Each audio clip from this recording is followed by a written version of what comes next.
Nous, à une époque, on mangeait pas le midi. Parce qu'on tartinait. Parce qu'il fallait qu'on arrive à satisfaire nos clients, en fait. Et c'est là où c'est compliqué. C'est quand tu entreprends en couple, il faut que les deux aient le même mindset. Sinon, c'est mort. Tu vois, des fois, on est dans des soirées où, genre, je me fais yesh, je suis sur le bon coin. Mais les gens, ils vont pas comprendre. Les mêmes Caro, des fois, me disent, mais ça y est, lâche le bon coin. Je dis, mais voilà, Reims, comment on l'a trouvé? J'étais aux toilettes. J'ai été déjeuner avec le banquier. On a financé un appartement, mais d'une facilité déconcertante. Je me dis, mais en fait, la porte, elle est ouverte, faut y aller là. Et je suis très feeling humain. C'est-à-dire, si je sens la personne, je bosse. Si je ne sens pas la personne, je ne bosse pas. Et tu dois avoir cette vision 360 de ton business. Et le seul moyen de le faire grandir, c'est de te nourrir toi. Mais ça prend énormément de temps. Bien sûr. C'est... Tout le travail de fond, il est là. C'est le taux de conversion.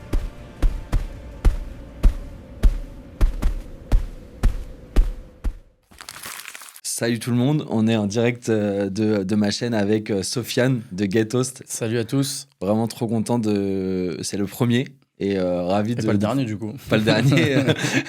L'objectif c'est de durer, donc on fait de l'immobilier, le temps, il joue toujours en notre faveur. Mais ravi en tout cas de t'accueillir pour ce premier épisode. Merci pour l'invite. Honoré du coup d'être le premier. Ouais, écoute, ça va être cool et je suis sûr qu'on va pouvoir donner un maximum de valeur. On a des longues conversations au téléphone à chaque fois et on se dit, putain, si elles étaient enregistrées ou filmées, je pense que... Ce serait full valeur pour tout le monde. Et ça nous prendrait peut-être un peu moins de temps à faire du contenu d'ailleurs. Mais ouais, donc mais pour ceux qui te connaissent pas, alors que d'ailleurs tu es plus actif que moi sur les réseaux, donc là j'ai lâché un petit peu. T'as lâché? J'ai lâché. C'est comme ça que je t'ai connu. C'est comme ça que je t'ai connu. Je t'ai observé pendant longtemps en disant, attends, on va voir si lui c'est un bullshitter de... Parce que c'est un... Mais tu te souviens de la longue conversation au téléphone qu'on a eue la toute première fois? On a parlé au moins pendant 1h30 au téléphone. Et c'était... Attends, parce que d'habitude j'ai une bonne mémoire. C'était en hiver. Et tu l'as senti comment cette conversation? Je me suis dit, les gars, c'est bon, on va pouvoir bosser avec lui, ça va exploser. Parce que après, c'est le genre de conversation où tu essaies de savoir qui est qui, tu vois si c'est... Ouais, mais mais tu sens que c'est du réel rapidement. Moi, en tout cas, et je suis très feeling humain, c'est-à-dire si je sens la personne, je bosse, si je ne sens pas la personne, je ne bosse pas. Ça, je suis d'accord avec toi à 1000%, parce que c'est super important de se sentir dans un... Après, tu peux être très très bon en termes de speech, et derrière, opérationnellement, entre guillemets, ça ne matche pas, mais là, pour moi, toutes les planètes étaient alignées. Mais c'est trop marrant, parce que du coup, maintenant, c'est bon, je m'en souviens. On s'est vu rapidement après derrière, t'es venu à l'hôtel en face de nos bureaux, et... Avec Guillaume, avec toute l'expérience avec tout ce que tu traverses, moi j'étais vachement dans... Je posais beaucoup de questions opérationnelles et techniques par rapport à ton travail, parce qu'un peu traumatisé des boîtes de gestion, de travaux. Et d'ailleurs, on va essayer même de refaire cet exercice aujourd'hui, parce que je pense que c'est les questions que les gens se posent. Et pour moi, en tout cas, sur ma chaîne, je veux que les gens aient la capacité d'avoir une capacité d'analyse et de discriminer qu'est-ce qui fonctionne et qui fonctionne pas. Bien sûr. Parce que on est des entrepreneurs, on représente notre boîte et du coup c'est ce qu'on fait de mieux, de vendre notre boîte maintenant. On essaie, ouais. Tu vois ce que je veux dire? On est les meilleurs ambassadeurs de notre boîte. On essaie d'être les meilleurs, mais après tu sais que des fois opérationnellement c'est plus compliqué, la réalité du terrain. Et aujourd'hui tu as trop d'acteurs qui disent tout est facile. Exactement. Que ce soit faire du clé en main comme toi tu fais, ou de la conciergerie, ou même de l'achat-revente, tout est facile. Exactement. Alors que quand tu es sur le terrain, c'est pas du tout la même histoire. Regarde les cernes. et c'est ça que j'avais apprécié dans notre conversation, c'est que c'était une conversation ouverte avec la réalité de nos métiers. Tu peux pas être parfait. Ouais, mais tu sais très bien ce genre de conversation où en gros, quand t'écoutes la personne, moi je sais tout faire. Exactement, mais là, pour moi maintenant, c'est un énorme red flag. Bien sûr. Non, moi généralement, tu sais, quand je parle avec des prospects, déjà je leur montre tous nos process, notre base de données, etc. Et je me mets un peu à nu en leur disant, voilà, on est bon dans ça, on est moins bon dans ça, voilà ce qu'on est en train d'améliorer. Maintenant, c'est soit tu rentres avec nous dans le moule, soit, désolé, va voir quelqu'un qui t'a mieux pitché, entre guillemets. Mais et je te réponds à ça parce que c'est très marrant. Et après, on va revenir au début parce qu'il faut qu'on se présente. Là, on est déjà parti. Mais c'est quand on t'a commencé à t'introduire dans notre process et on avait déjà une conciergerie avec laquelle on travaillait et on était sur une transition. D'ailleurs, tu n'étais pas le meilleur vendeur de ta boîte parce que tu étais trop honnête sur la situation de notre société de gestion. Et je me rappelle que Sandrine t'avait fait ces retours-là en disant Sofiane, vas-y, vends-toi un peu plus, ça tu le fais, mais t'en parles pas. Et parce que, du coup, l'autre société, pour le coup, elle est survend. Mais dans la réalité des faits, on le voit, là, ça fait 6 mois. Mais t'en as beaucoup qui reviennent après à la raison, se disent, ok, finalement, je vais peut-être passer par l'autre où il a été un peu plus transparent. En fait, t'as deux façons de faire. Bon, après, on fait les présentations, mais soit t'as une conciergerie qui va dire, je suis vraiment le moins cher du marché et vous allez avoir plus de gains. Donc forcément, ça attire l'humain. Ou soit t'as ceux qui sont entre 20 et 25% comme nous et qui vont te dire, on est les meilleurs, on surpasse tout le monde. Voilà. Donc il faut juste trouver un entre-deux en disant la réalité en fait du marché. Et la difficulté du travail et que ça va. Les problèmes, il y en aura. C'est juste que vous allez être accompagné et on va gérer. Mais vous allez quand même vous prendre la pression d'un logement qui a été mais c'est la réalité du marché ou quelque chose comme ça. C'est la vraie réalité du marché, mais bon, j'ai plein d'anecdotes à te raconter. Écoute, on revient je te propose on revient à nos moutons. Je te propose de te présenter rapidement déjà sur ton perso, en tout cas ce que tu as envie d'en dire, et puis après qu'est-ce qui t'a amené à créer GetHost. Et c'est important parce que moi je te présente souvent comme ça quand je parle, tout le temps comme ça quand je parle de toi. Si tu peux aussi rentrer dans ta carrière professionnelle, parce que je trouve qu'il y a une vraie construction aujourd'hui. Ton expertise, elle vient pas de juste je me suis levé un matin et j'ai voulu ouvrir une conciergerie de Bali. Ceux qui comprendront. Et donc voilà, donc si tu peux rentrer dans ce détail-là, c'est important. Je vais faire facecam, après je te regarde de temps en temps. Du coup, pour me présenter, Sofiane, 36 ans, 37 dans quelques jours. 2 enfants, mariés depuis quasi 10 ans, toujours la même dame. Caro, un petit coucou à toi, même si je sais qu'elle aime pas les caméras. Moi, mon parcours, il est assez atypique parce que j'ai passé 10 ans à l'étranger. Toute ma carrière pro, entre guillemets, s'est faite à l'étranger, entre l'Australie, l'Angleterre, l'Espagne et le Portugal. Et en fait, je montais des centres d'appel. Donc, il y avait des marques, donc je bossais pour des gros centres d'appel. Il y a des marques qui faisaient appel à leur service pour mettre en place leur support client, soit par appel, soit par email, soit par chat, etc. Et en fait, moi, du coup, je devais encadrer tout ce projet-là et le monter. Donc, ça passait par du recrutement, de la formation, la partie IT, la partie juridique, voilà, tout ça, c'est moi qui devais le gérer. Donc, j'étais un peu chef de projet. Le titre, c'est ça, chef de projet. Donc, j'ai fait ça pendant à peu près de 2014 jusqu'à 2022-2023. J'ai bossé pour des grosses marques. Pour pas les citer, il y avait Nestlé, Bricorama, Comptoir des Cantonniers, Princesse Tam Tam. J'ai vraiment bossé pour des belles marques. Et à la fin de ma carrière, j'ai travaillé pour le projet Airbnb.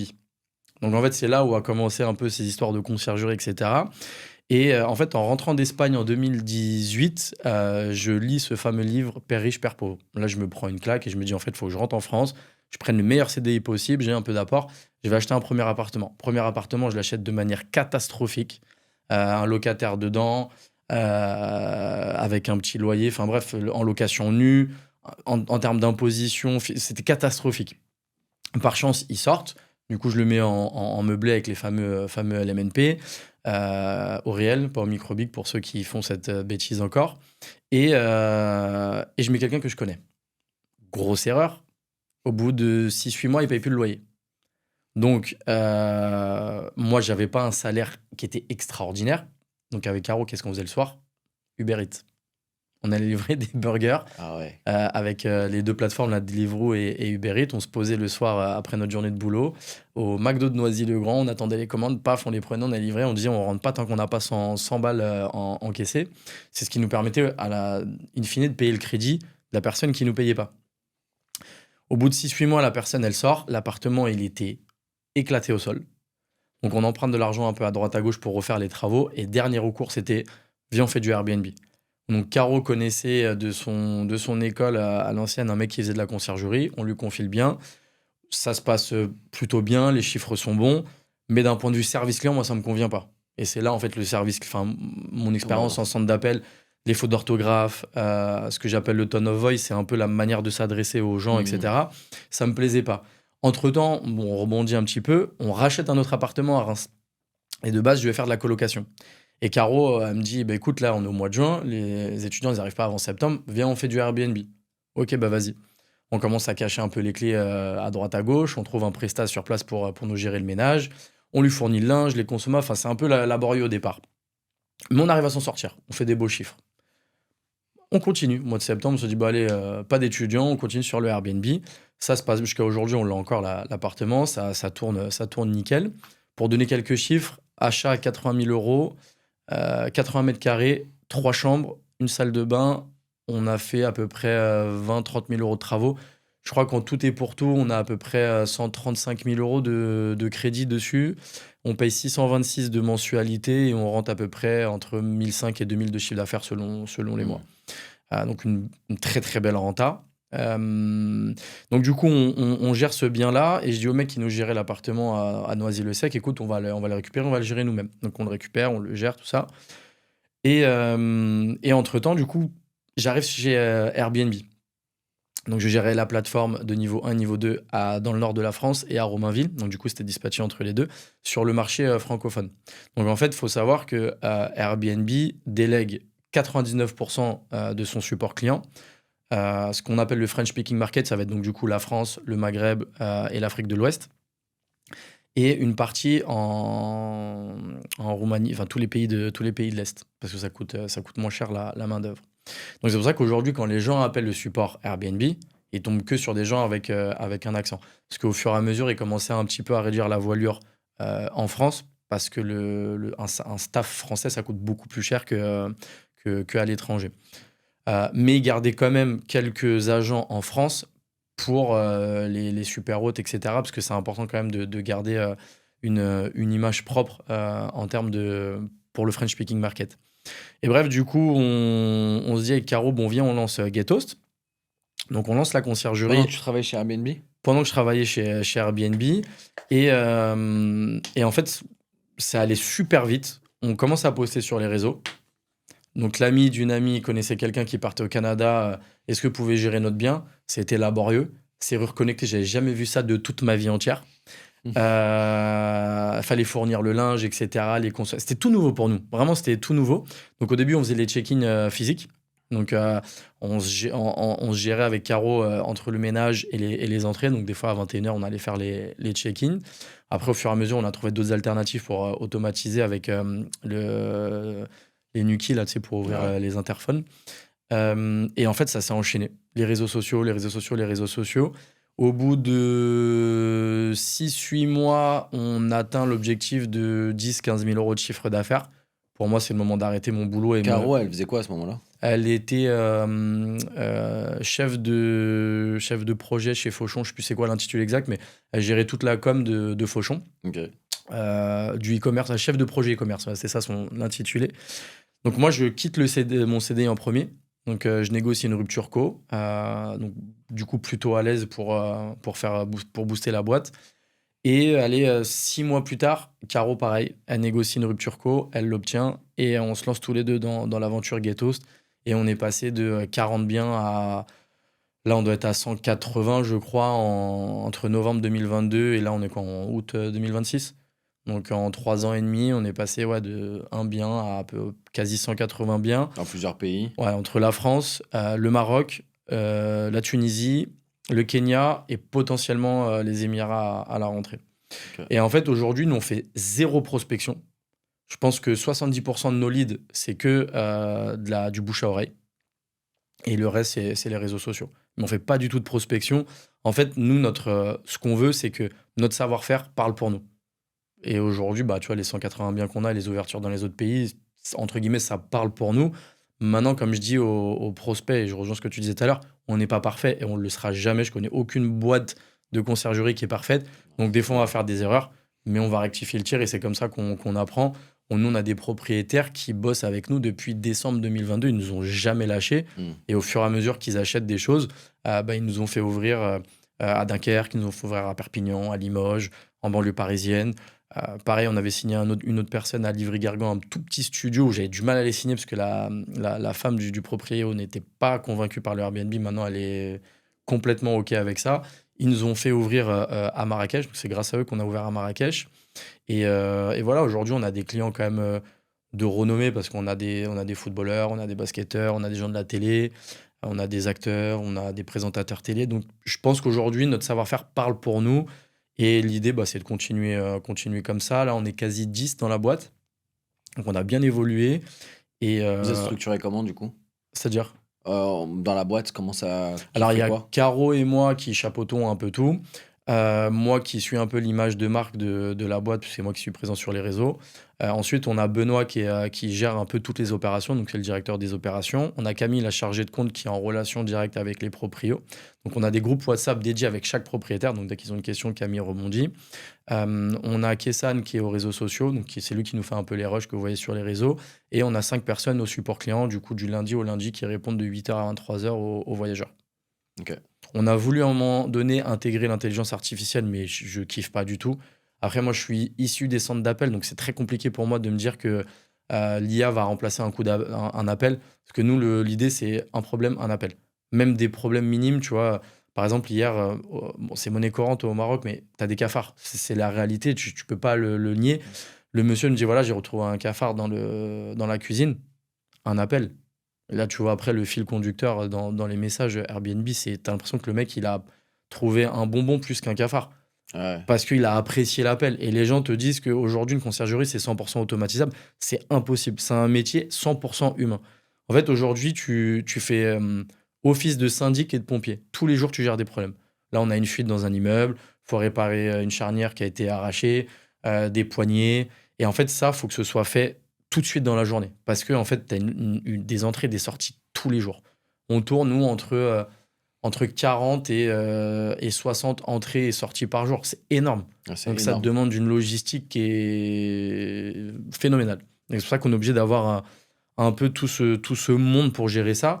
Parce que si tu vends un peu le truc en mode oui, on fait que de l'IA, vous inquiétez pas, ça match. Ça, on va en parler de la transition et de comment ton métier a évolué et est-ce qu'il évolue dans le bon sens et comment toi tu vois les marché, évolutions exactement. Ça, on va en parler, mais trop bien. Écoute, merci pour cette discussion. Les grandes présentations. Et ce qui est fou, c'est que y a des choses que je savais pas, mais du coup, on a plus en commun qu'on le pense. Je vais me présenter rapidement, mais parce que je le fais déjà, surtout sur mes réseaux. Du coup, Arthur Framery, j'ai aussi vécu à l'étranger. Moi, c'est le basket qui m'a emmené à vivre des aventures super cool. J'étais aux États-Unis. J'ai passé mon bac là-bas, mon diplôme universitaire. J'ai joué au plus haut niveau basket. Et voilà, c'était une superbe aventure. J'ai joué un petit peu au basket après, mais mon niveau me permettait pas. J'aurais pu vivoter, mais ça m'allait pas, moi, à titre personnel, de jouer dans des divisions un peu plus mineures. Et voilà, ça me correspondait pas. Je me suis toujours dit que le basket était une superbe opportunité de découvrir le monde, de rencontrer des gens. Mon meilleur pote, il se marie cet été, c'est un Américain, je suis témoin. Tu vois, j'aurais jamais pu le vivre, ça. Je parle anglais. Voilà, ça m'a donné un état d'esprit, un mindset à l'américaine, et j'ai essayé de garder le meilleur des deux, et je trouve qu'ils ont des choses où pour le coup on doit s'en inspirer. Ils ont un pragmatisme, ils ont une façon d'aborder les problématiques bien plus simple que nous. The sky is the limit, juste ils tapent et ils vont à l'efficace, ils se prennent pas la tête. Non, il y a pas mal de belles choses à prendre, et voilà, donc je me suis toujours dit que je serais pas un numéro dans le basket, soit j'y arrive pas, il n'y a pas de milieu.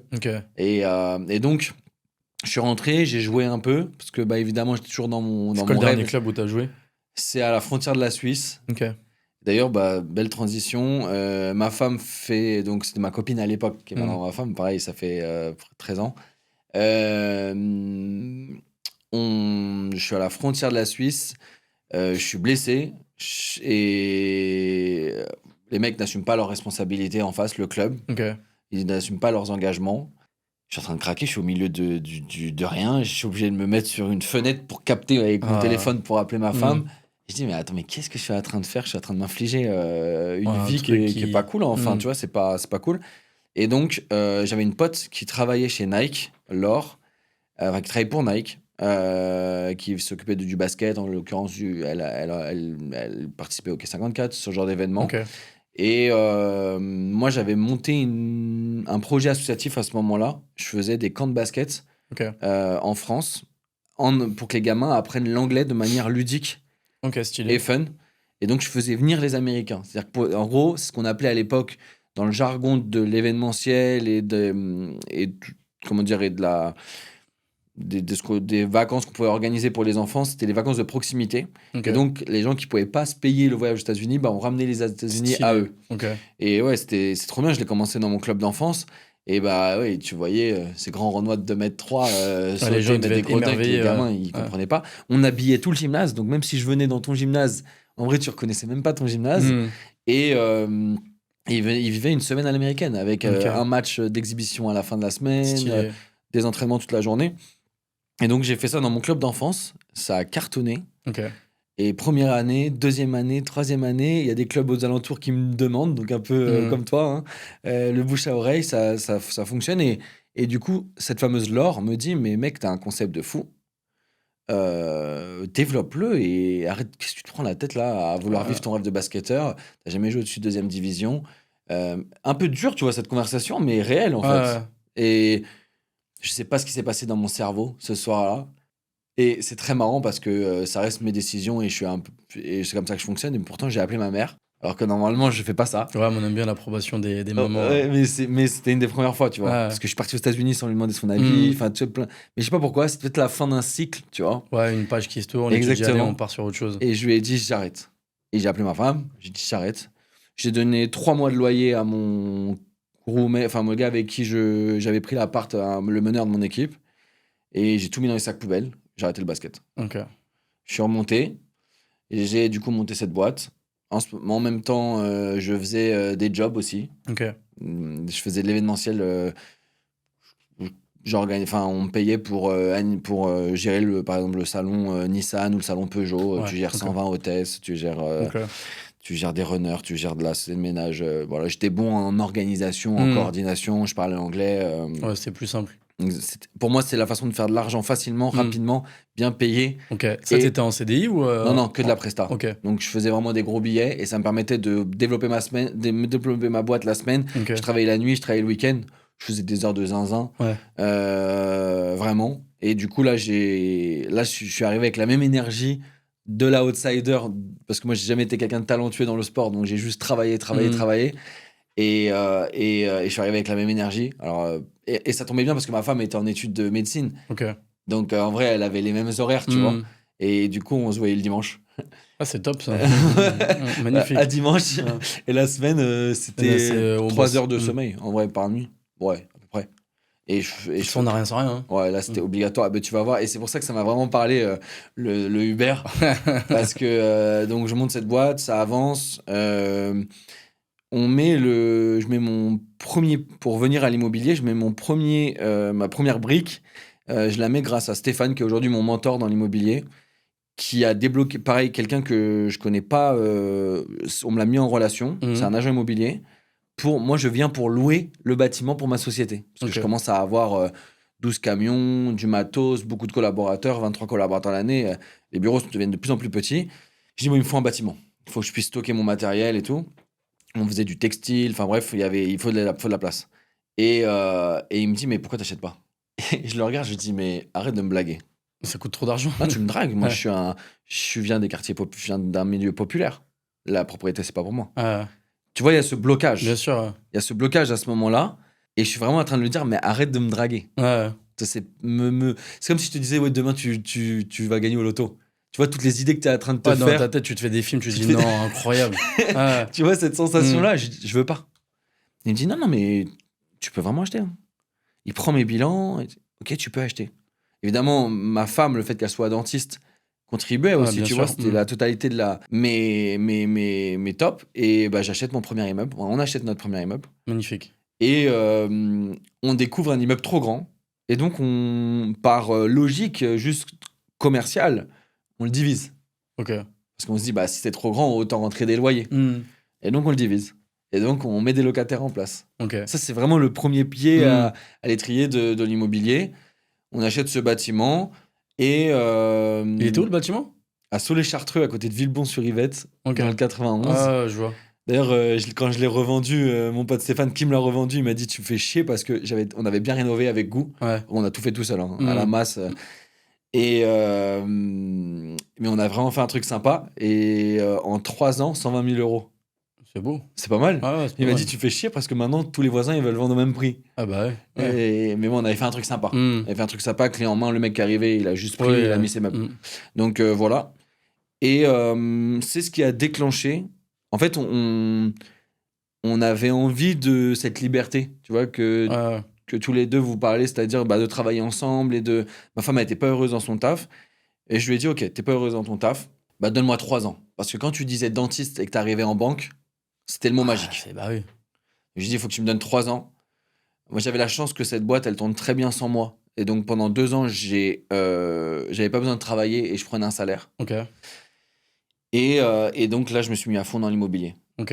C'est là où tu as commencé à Arcueil. Ouais, là, j'ai commencé avec Massy, parce que c'était en bas de chez moi. Et après, là, on a on a envoyé vraiment sévère. Ok. Et là, on a commencé, quand tu dis Uber le soir, alors nous, on n'a pas fait Uber, mais un niveau de travail que les gens, ils peuvent même pas comprendre. Non, mais les gens, ils comprennent pas. Parce que tu vois, même nous, quand on part enfin, maintenant, on le fait moins, mais au départ, on répondait aux voyageurs, aux appels, aux messages. Les gens nous voyaient sur le téléphone, ils pétaient les plombs. Ils disaient, mais vous êtes collés à votre téléphone, vous arrêtez jamais. Bah ouais, c'est notre taf. Et aujourd'hui, maintenant, 4 ans après, les gens te voient, te disent, ah ouais, bien aujourd'hui. Hein. Ouais, mais il y a 4 ans, tu me disais, ouais, tu bosses trop. Bah, mais c'est une suite logique, en fait. Tu bosses.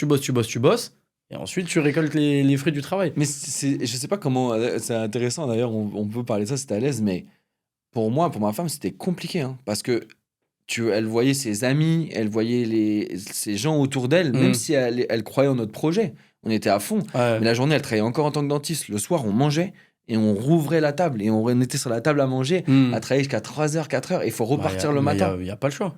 À la fois, tu sais pourquoi tu le fais. Et à la fois, c'est dur. Parce qu'il y a moins de kiff. Ah, moi, je kiffe, je suis un bourreau du travail, moi. Mais c'est pour ça que je te demande de la psychologie. Moi, je kiffe parce que moi, je le faisais avec ma femme et j'étais en train de construire. Et je kiffais parce que on avance, on progresse. Bah, en fait, tu sais, en fait, Caro, le déclic qu'elle a eu, c'est je me lève le matin, je dépose mes enfants, je vais les chercher à la crèche. Enfin, du coup, c'était juste Elia au départ. Je la vois à 45 minutes, elle dort.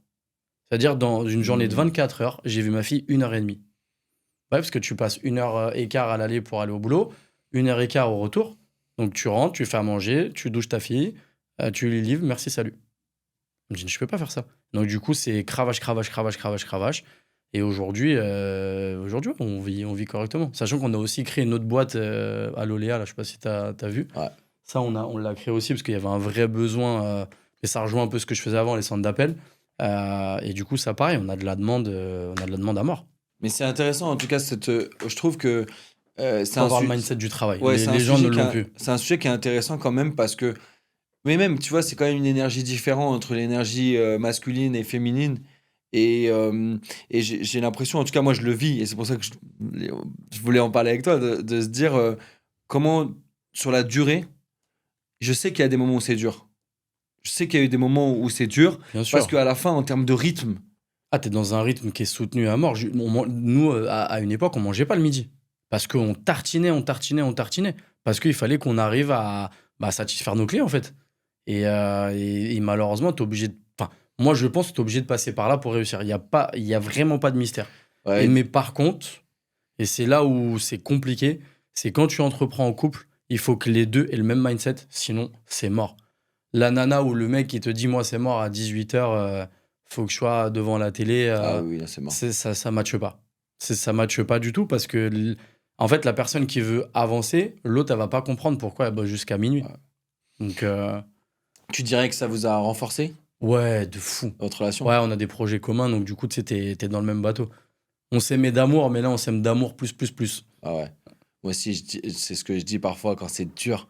Tu dis, mais en fait, regarde ce qu'on a traversé. Ça veut dire que maintenant, les trucs qui arrivent, c'est du pipi de chat. Ah non, mais clairement. C'est rien, en fait. Il y a un mec que je considère un peu comme mon mentor. Une fois, il m'a dit quoi ? Il m'a dit, moi, tous les ans, j'écris tout ce que j'ai fait. Et parce que, en fait, tu sais, quand tu dis ce que tu as fait, c'est moins palpable que quand tu l'écris. Et des fois, tu vois, quand soit je galère ou je suis dans l'avion, du coup, je réécris depuis novembre 2022, qu'est-ce qu'on a fait? On a eu des enfants, on a voyagé, on a acheté tel appartement, on a acheté tel immeuble, on est passé de tel chiffre d'affaires à tel chiffre d'affaires. Et le fait de le voir, tu dis, ah ouais, non, en fait, c'est une folie. C'est vrai. Et c'est vachement. Parce que l'humain, il a tendance à regarder la difficulté et le négatif, tu vois. Ça. Alors qu'en vrai, quand tu l'inverses, et l'effet que ça a sur ton cerveau d'ailleurs, c'est énorme parce que ça te donne un boost d'énergie qui est incroyable. Tu te prends un coup de pied au derrière qui est monumental. Mais en fait, après, je sais pas si toi c'est comme ça, mais moi, depuis que j'ai entrepris, finalement, dans mon cercle, je commence à avoir que des entrepreneurs. Et le fait, tu vois, de voir des... Tu vois, je connais des gens qui sont partis de vraiment de nada. Aujourd'hui, c'est... Je te parle pas en chiffres, je te parle vraiment en explosion de business. C'est extraordinaire. Et moi, ces mecs-là, ils me font rêver. Je vais pas les jalouser. Au contraire, tu vois, je kiffe. Genre, j'admire limite ce qu'ils ont fait, tu vois. Le problème, le truc, c'est que si tu fais référence à ça, si je veux être sûr d'avoir bien compris, c'est qu'évidemment, il y a un écrémage de ton entourage. Déjà sur le principe que les gens, ils peuvent même pas comprendre ta réalité. Non. Et tu peux même pas l'expliquer parce que quand tu vas l'expliquer, tu pourrais paraître soit ostentatoire, soit dur. Mais la réalité, c'est qu'on n'a même plus rien à se dire. On vit pas la même réalité. Non, on vit pas dans le même monde. On vit pas dans le même monde et malheureusement, ou heureusement d'ailleurs, parce qu'en fait, tu te dis, à la fin, tu te dis... Il faut tout pour faire un monde en vrai. Ouais, et puis tu te dis surtout, j'ai peu de temps. Et donc, je préfère soit le passer avec ma femme et mes enfants, soit avec quelqu'un où on va s'enrichir. Bien sûr. Tu vois, les trucs où dire, ah, mais les gars, on n'est pas là pour parler boulot. Mais je suis pas en train de parler boulot, je suis en train de parler de ce que j'aime. Genre l'entrepreneuriat. Oui, les gens ne comprennent pas que t'es dopé. Enfin, c'est pas dopé à ça, mais en fait, moi, ça m'excite de parler de business. Ça me fait. Mon cerveau, il cogite et c'est ça aujourd'hui qui m'anime. Parler de tuning de voiture, en vrai. Tu sais que. Même de foot, franchement, je m'en tape royal. Exactement. Et tu vois, j'ai essayé. Parce qu'il y a des fois où, bah, évidemment, t'as une petite saturation. T'es là, t'es dans un truc. Oui, t'as envie de déconnecter. Et je suis retourné dans des soirées avec des potes qui m'ont invité où je disais non à chaque fois. Tu sais, je regarde de l'extérieur. Je dis, mais bah, j'ai fait une fois, 2 fois. Mais je m'ennuyais, en fait. Ouais, ça t'excite pas. C'est plus mon monde, en fait. C'est ce que je dis à Caro, des fois. Je dis, ça m'excite pas. Genre, moi, j'ai envie de parler d'IMO. Tu vois, des fois, on est dans des soirées où, genre, bon, je me fais yesh. Je suis sur le bon coin. Mais les gens, ils vont pas comprendre. Même Caro, des fois, me dit, mais ça y est, là, je suis le bon coin. Je dis, mais ouais, Reims, comment on l'a trouvé? Tu dis, Reims, comment je l'ai trouvé? J'étais aux toilettes. Je vois ça. Je dis, hey, Caro, j'ai trouvé une affaire des malades. Mais en fait, il faut que tu sois scotché et focus sur ton business, sinon ça ne marchera jamais. Bien sûr. Et tu vois, et puis au-delà de ça, moi j'ai eu beaucoup de déblocages et d'idées qui sont venues d'une phrase. C'est-à-dire que tu parles avec une phrase et c'est tu parles avec le mec il sait même pas qui t'a débloqué ça dans sa tête. C'est ça. Oh, j'entends plus rien de la conversation derrière, je me la note. C'est ça. Et après, je pense qu'à ça. Mais même toi, tu vois, la première fois où on a parlé, tu m'as parlé de tout ce que t'as acheté et tout. Je te jure, sur la tête de mes enfants, j'ai raccroché. Je dis à Caro, le mec que j'ai eu au téléphone, il m'a surexcité là. Je dis, il m'a surex. Laisse tomber, on va acheter tout l'immobilier de France. Tu m'avais excité d'où? Parce qu'en fait, moi, dans ma tête, je me dis quoi? Je me dis, c'est pas possible. Et en fait, au fur et à mesure qu'on avance, tu vois, là, on vient de racheter un petit truc. J'ai été déjeuner avec le banquier.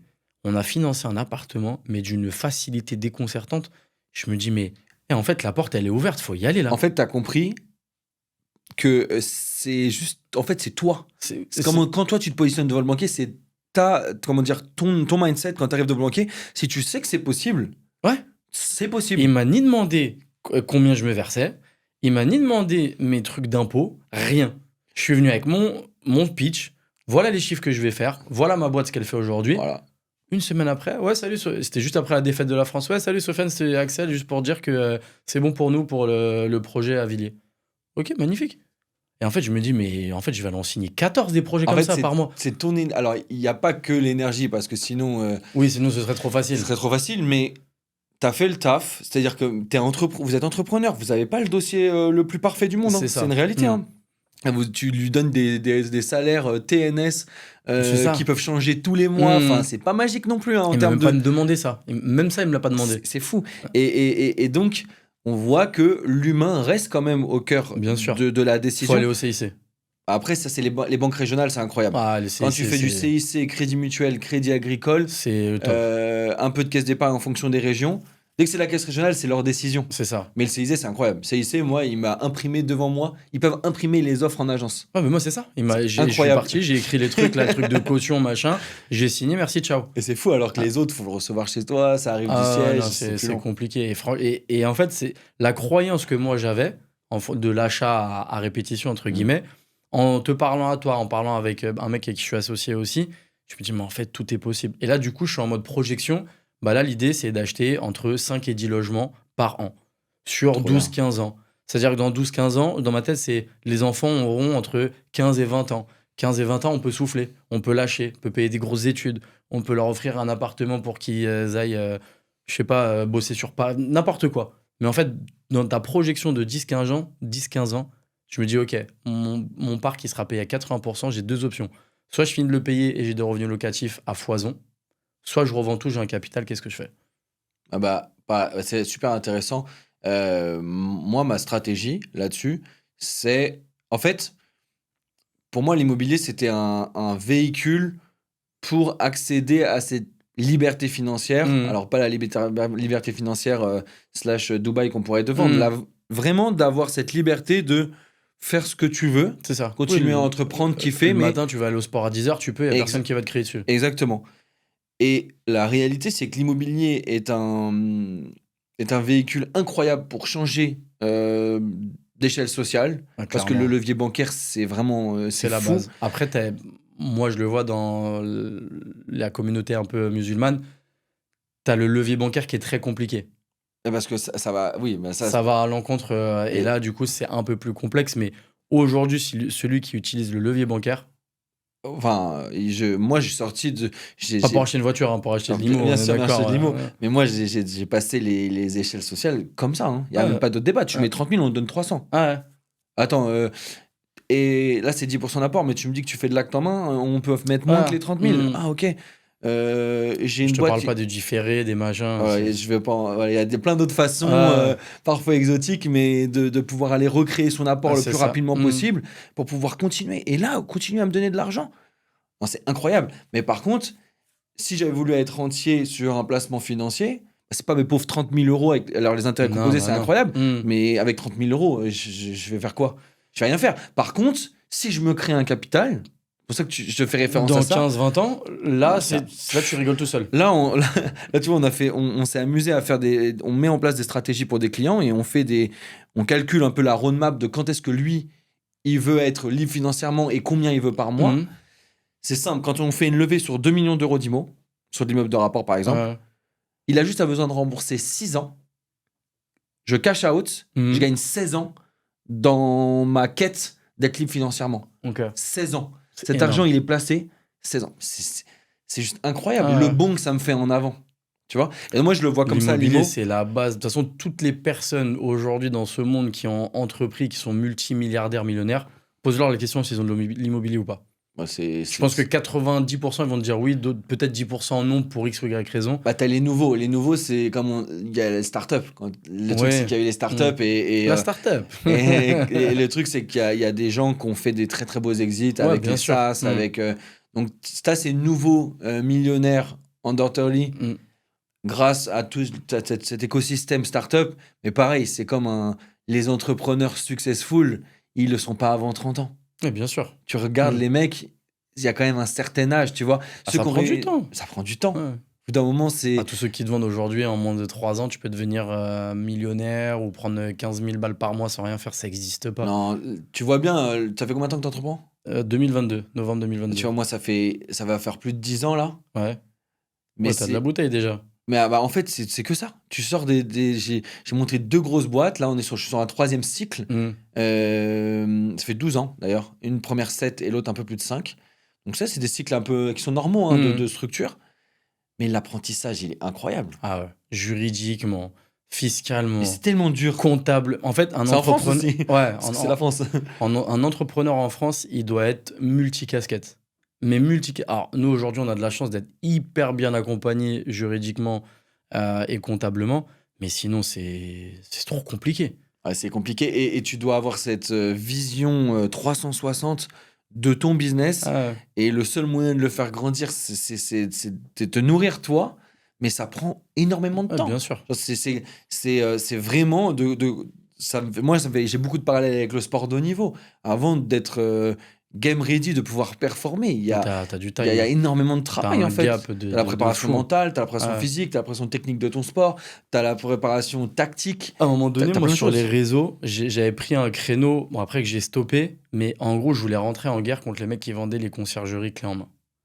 Parce que en fait, ils sont en train de tuer dénigrer le travail d'une vraie conciergerie pour vendre des pseudo-formations où les mecs, ils ont peut-être 10 biens en gestion et ils vont dire ouais, tu peux faire 15 000 € par mois. Mais ça n'existe pas. Là, tu vois, j'ai créé un groupe sur WhatsApp avec plein de personnes qui se sont lancées. On doit être à peu près une petite centaine. Il y a une dame, elle m'a fait mal au cœur. Elle a fait un crédit à la conso. En gros, je sais plus c'est quoi le nom. Mais ils font des trucs. Ils te donnent le premier client, là, c'était ça? Ouais, voilà, ils te donnent le premier client. Et, ils te vendent un fonds de commerce. Ils te vendent 20-30 000 balles. Le fonds de commerce avec 1, 2 ou 3 clients.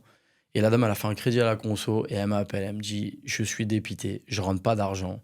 Je suis obligé de bosser comme un chien pour rembourser mon crédit à la conso. Et mon truc, il marche pas.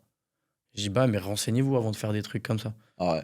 Je vois très bien qui c'est, on va pas les citer, mais c'est ce qu'ils faisaient. Ils te vendaient la formation, tu payais déjà la formation. Ouais. Et ensuite, ils te vendaient. Ça vaut super cher ce qu'ils vendent. Hein. Super cher. C'est une tonne. C'est un apport d'appart. C'est ça. Donc, c'est exactement ce que je dis. Tu aurais dû acheter un studio à Rouen, ça aurait été plus rentable ton truc.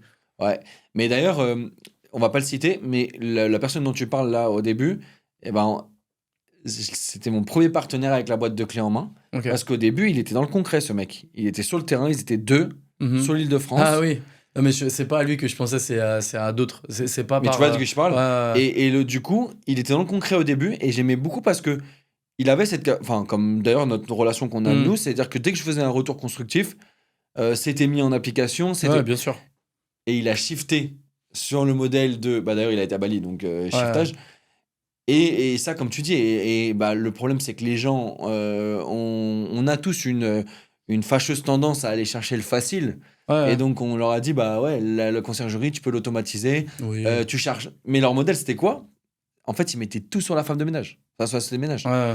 Et donc, en fait, toute la responsabilité de l'opérationnel était sur la société de ménage. Ouais. Mais au bout d'un moment, moi, j'ai vu le turnover. Mais la société de ménage, elle disait, mais fuck off.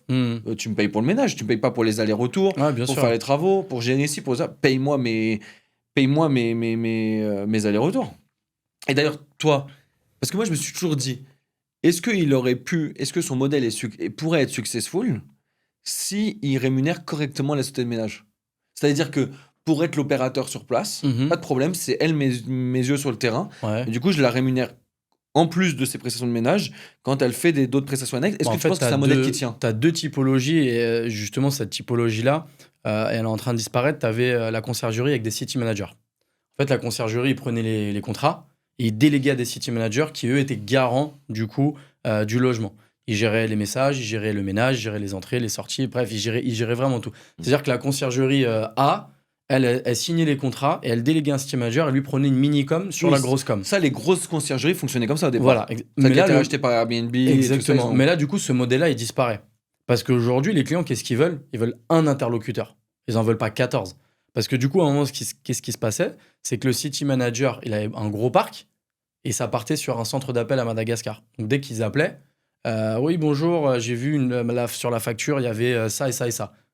Le mec au centre d'appel, qu'est-ce qu'il lançait, lui? C'est rien. Donc moi, j'ai récupéré beaucoup de clients comme ça. Et tu as le modèle économique, comme nous, où tout est centralisé. Sauf la partie ménage, où tout est centralisé. La partie facturation, communication avec les voyageurs, celui qui t'a fait le contrat, le mec des opérations, tout est centralisé. Mais du coup, je vais te challenger. Je vais mettre à la place d'un voyageur là, en débac commercial. Et tu me dis ça. Et moi, je te dis, mais alors, comment tu vas gérer mon bien à Perpignan alors que toi, tu es à Paris? En fait, nous, ce qu'on fait, quand on ouvre des villes, on va sourcer prestataires de ménage, toute l'équipe technique, électriciens, etc. Et en fait, on leur fait signer un contrat avec une charte. Et en fait, dès que la charte elle est signée, eux, ils nous doivent des comptes, entre guillemets, où faut nous prendre en photo ça, les vidéos ça, faire des checks de temps en temps. Et moi, la particularité, c'est que je me déplace. C'est-à-dire, les gens me disent tout le temps comment tu fais, je suis tout le temps dans l'avion, dans le train. Parce que moi, déjà, c'est important de connaître le bien, parce que si demain le propriétaire m'appelle et me dit ouais, est-ce que tu te souviens s'il y avait ça ou ça ou ça? faut que je sois en mesure de pouvoir lui répondre. Donc, à chaque fois qu'on rentre une nouvelle ville, on rentre un nouveau logement dans une nouvelle ville, je me déplace. Là, tu vois, tu m'avais envoyé un lead à Carcassonne. Je suis parti à Carcassonne. Mais moi, je sais ce que tu fais, mais je veux juste comprendre. Ah, tu vois, en gros, moi, je sais démarche... qu'à la fin, la démarche, elle est. Enfin, moi, je trouve ça incroyable. Et d'ailleurs, je te le dis souvent, je dis, mais où est-ce que vous allez vous arrêter? Parce que ça doit demander des process incroyables. Et en fait, on a par une exemple, base de données. quand tu onboard, ouais, c'est ça là. Parce que Guillaume m'avait appelé, il m'a dit, mais tu te rends compte ce qu'il fait là quand il prend un logement? Il a récupéré je sais pas combien de photos, de vidéos, de critères du logement. C'est quoi ton process quand tu arrives dans un nouveau logement? Alors, nous, ce qu'on appelle la mise en place, c'est un check de tout. On va checker la plaque, on va checker si la télé fonctionne, s'il y a des piles dans la télécommande. Vraiment, on va checker tout ce qui se passe dans le logement. À un moment donné, on s'est posé la question de dormir une nuit pour tester en mode voyageur le logement. Mais c'est compliqué logistiquement. Donc, on va vraiment tester un maximum de choses. Donc, on va faire ce qu'on appelle un état des lieux, même si juridiquement, on ne peut pas le faire. Donc, c'est ce qu'on appelle une mise en place. On fait un check de tout. On rentre en base de données. Ensuite, on va faire ce qu'on appelle des process voyageurs. Donc, le process d'entrée, comment ouvrir la porte, comment fonctionne la plaque, comment fonctionne le micro-ondes, comment fonctionne la télé, comment fonctionne la douche, vraiment tout. Et en fait, cette base de connaissances va nourrir, nous, notre support client. Une fois que les voyageurs arrivent et qu'ils ont des questions, on a toute la base de données, les vidéos, les photos horodatées, et l'équipe du support client, elle peut répondre. Si un voyageur arrive, nous casse ça, on sait qu'à son entrée, c'était comme ça, et c'est impossible qu'entre-temps, il y ait un fantôme qui soit passé. Donc en fait, tout le travail du départ, c'est ce qui va permettre de bien travailler derrière. Et comment tu responsabilises, du coup, parce que ça reste, du coup, la société de ménage, ça reste tes yeux sur le terrain. C'est ça, exactement. Et comment tu la responsabilises, comment tu traques que c'est bien ce voyageur qui a cassé la plaque vitre céramique, par exemple? À chaque départ de voyageur, on fait un avant-après de son séjour. Donc ensuite, on garde ça en base de données. Donc j'ai Monsieur Dupont qui sort aujourd'hui, j'ai Monsieur Martin qui rentre aujourd'hui et qui sort samedi. Entre l'arrivée de Martin et Dupont, on sait qui a cassé quoi, qui a volé quoi. Ok. Deuxième question que j'ai, parce que moi, c'est de l'expérience avec le partenaire avant toi.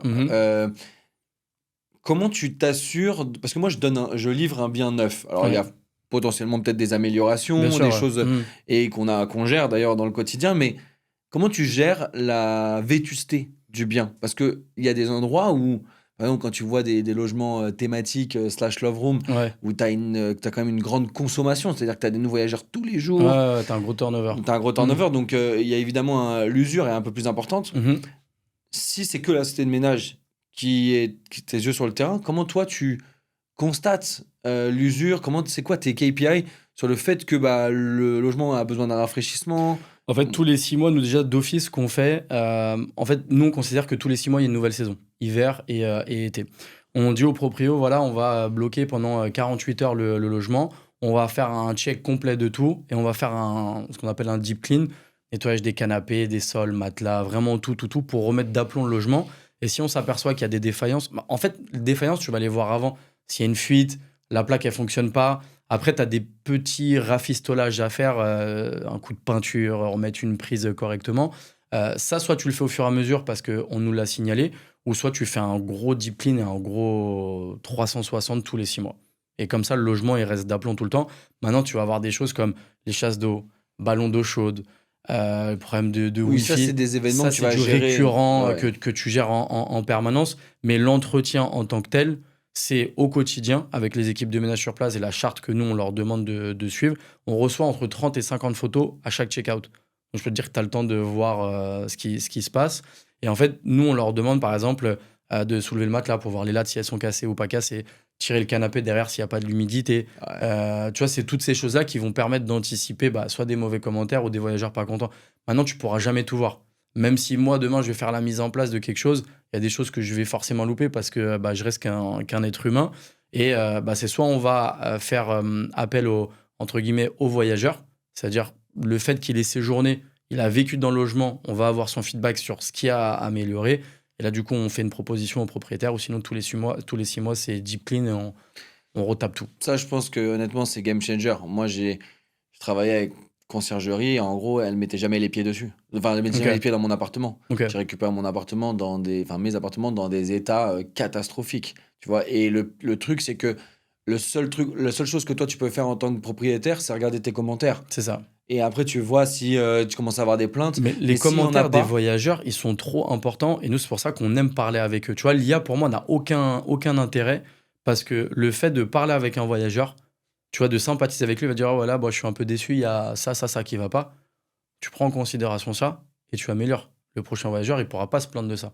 Et en fait, c'est ça l'idée du Airbnb, c'est être continuellement à l'écoute des feedbacks des voyageurs. Parce que sinon, tu pourras jamais garder le standing de ton logement. Et tu vois, moi, aujourd'hui, je pense que 95% des logements, j'y suis allé et je les connais. Jusqu'à Tunisie, Maroc, sauf Kenya. Kenya, on n'a pas encore fait. Mais tu vois, par exemple, à 40 ans les Marais, tu vois, c'est moi qui me suis déplacé. C'était en fin de travaux, il y a des trucs qui n'allaient pas. Je te l'ai dit, paf, toi, t'as fait le taf qu'il fallait. On a lancé et Jean, petit coucou à toi, mais voilà, il cartonne aujourd'hui. Je pense qu'il est content de nos services. Je pense qu'il a été content aussi de l'accompagnement. Les résultats en termes de chiffres sont là.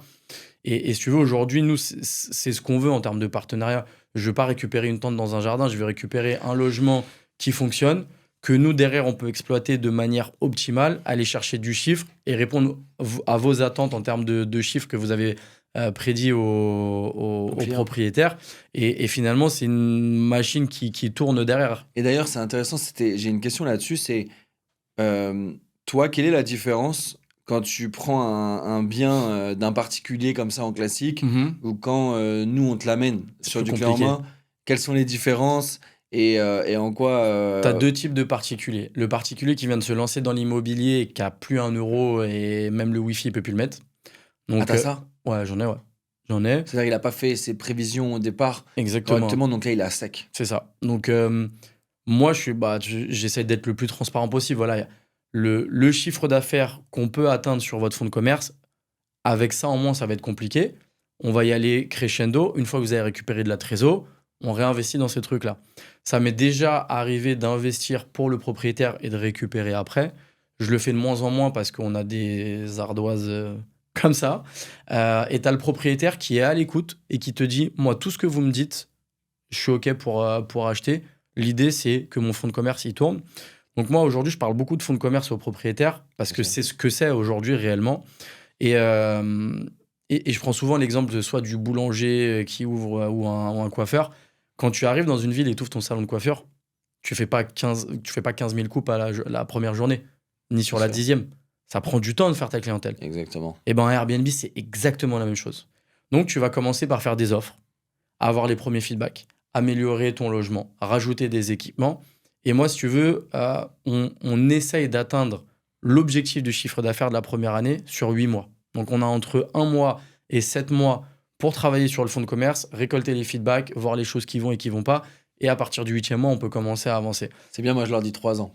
Moi, je suis sûr. Non, en 8 mois, ils une bonne surprise. Ouais, voilà. En 8 mois, en règle générale, tu peux quand même faire quelque chose de sympa, sachant qu'aujourd'hui, le marché français, il est arrivé presque à maturité où tous ceux qui ont profité de la première vague sont sortis un petit peu parce que ça s'est un peu durci avec les copros, les machins. Donc là, aujourd'hui, on est sur un marché stable où tu peux réussir à entre guillemets, anticiper la saisonnalité, avoir une visibilité sur le chiffre d'affaires possible à un an. Data maintenant.